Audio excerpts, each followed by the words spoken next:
Here we go. HVAC fail of the week.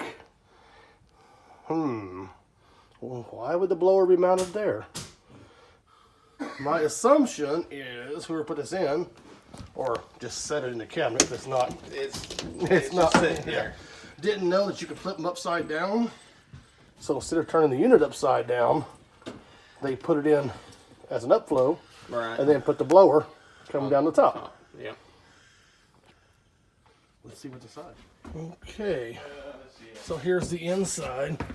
Obviously, when you try to pull too many amps off a 12-2 wire, this is what happens.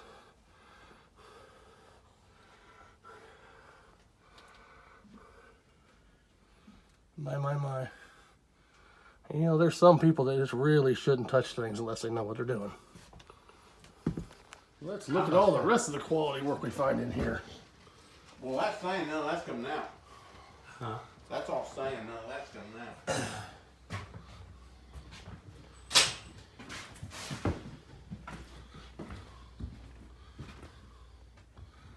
Wires. Wires. Well, that's saying.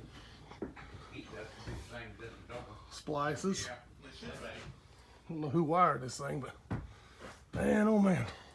Curl price to start out with. And here we got the water heater, also on a 12 gauge wire. It's not big enough. Random extension cords just hanging everywhere, running through the wall. And then we get this panel here. Oh wow. Back here in the mechanical room, our furnace closet, more junctions and splices.